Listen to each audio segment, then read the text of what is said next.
श्री शिवाय नमस्तोभ्यम। हर हर महादेव। जैसा कि आप सब जानते हैं, मध्य प्रदेश राज्य के ओमकारेश्वर ज्योतिर्लिंग में पंडित प्रदीप मिश्रा द्वारा पवित्र शिव महापुराण कथा की जो आज कथा थी वो दूसरे दिन की कथा थी। ये कथा 9 जून 2024 से शुरू हुई है।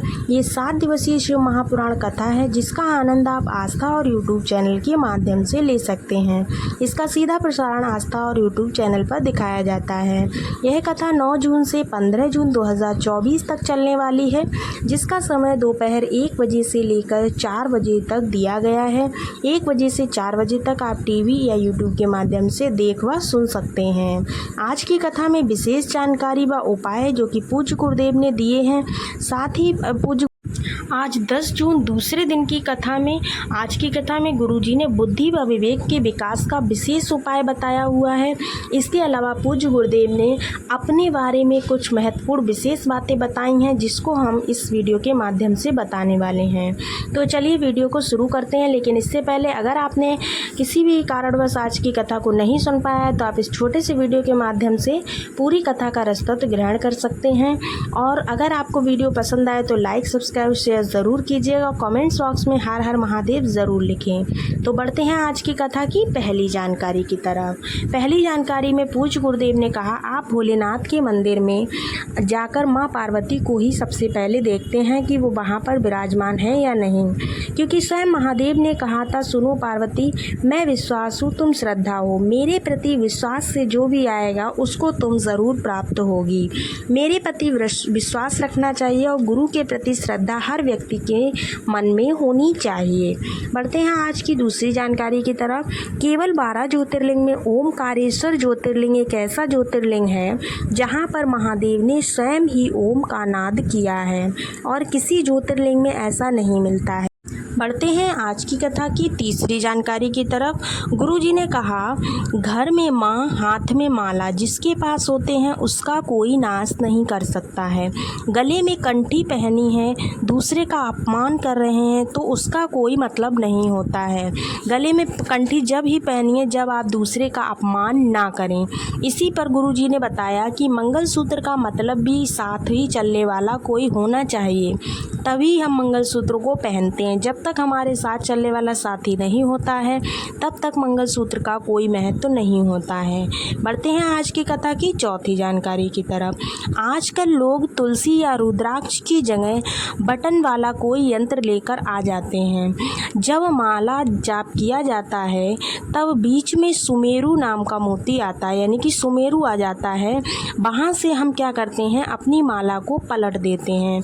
माला पूरी होने के बाद जब हम उसे पलटते हैं तो उसका मतलब होता है कि भगवान भी हमारा भाग्य पलट देते हैं।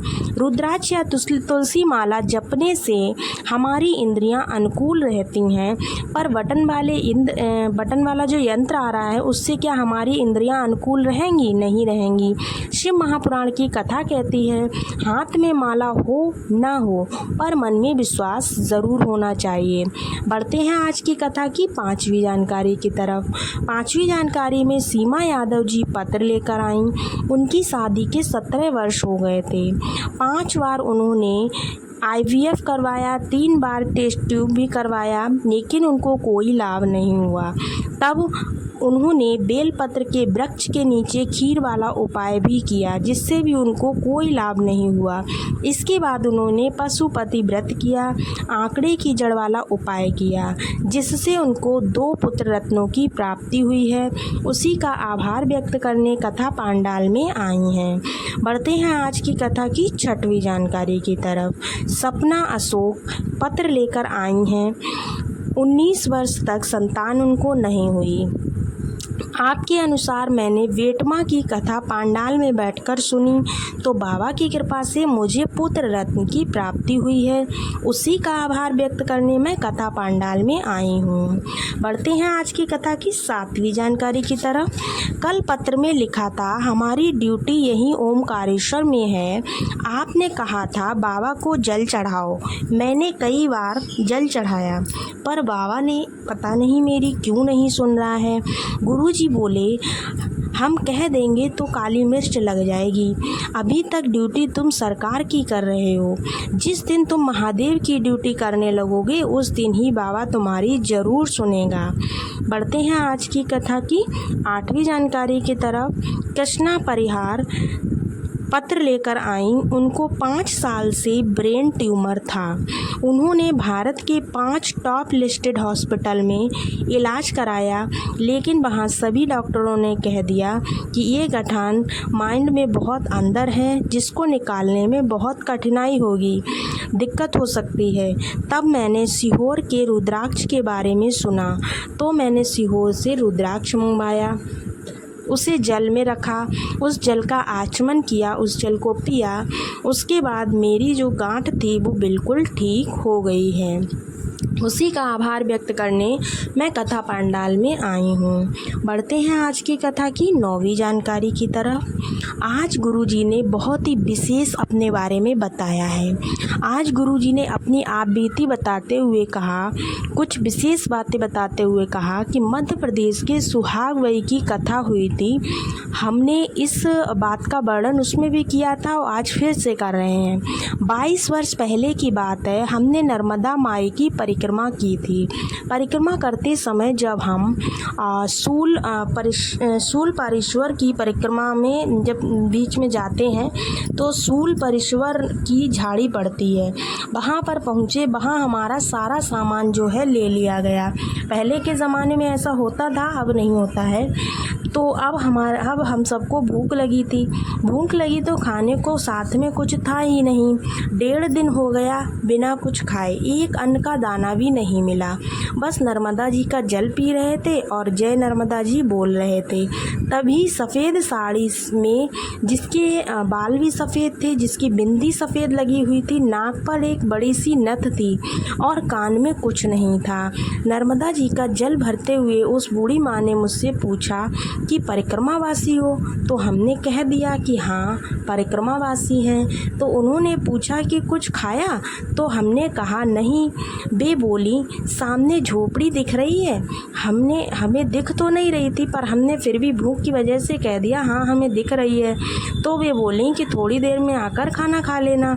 जब हम उस झोपड़ी को ढूंढने गए तो वो झोपड़ी में वहाँ पर कोई झोपड़ी नहीं मिली। बहुत देर तक ढूंढने पर, बहुत दूर निकलने पर हमें झोपड़ी दिखी। हमने वहाँ पर आवाज़ लगाई माँ, तो वहाँ अंदर से वो बोली कि अंदर मत आना, वहीं बैठ जाओ, हम आ रहे हैं बाहर। उसके बाद उन्होंने बड़े बड़े पत्तों में मीठा दलिया खिलाया। हमने पानी मांगा तो बोली इतनी बड़ी नर्मदा नदी बह रही है तब भी पानी मांगते हो। तो हम जाकर पानी पीकर आए। जब हम पानी पीकर आए तो हमने देखा ना तो वहाँ झोपड़ी थी ना वहाँ पर वो माँ थी। ऐसा साक्षात्कार देखकर रोंगटे खड़े हो जाते हैं। ये तो मेरे साथ आज साक्षात्कार ऐसा हुआ है। बढ़ते हैं आज की कथा की 10वीं जानकारी की तरफ। जिस व्यक्ति की बुद्धि या विवेक कार्य ना कर रहा हो तो ओमकारेश्वर में ओम का नाम लेते हुए जल चढ़ा दे, उसकी बुद्धि व विवेक दोनों कार्य करने लगेंगे। यह गुरुजी का बताया हुआ बहुत ही सरल और अचूक उपाय है। जब भी आपको मौका मिले ओमकारेश्वर जाने का तो आप वहाँ पर 1 लोटा जल ओम के नाम का ज़रूर चढ़ाएं। भले ही आपकी बुद्धि और विवेक ठीक हो, लेकिन उसके बावजूद भी आपको ऐसा ज़रूर करना चाहिए। तो उम्मीद है दोस्तों आज के वीडियो की सभी जानकारी आपको अच्छी लगी होगी। अगर वीडियो पसंद आए तो चैनल को लाइक, सब्सक्राइब और शेयर ज़रूर कीजिएगा। मिलते हैं नेक्स्ट वीडियो में, तब तक के लिए श्री शिवाय नमस्तोभ्यम। हर हर महादेव।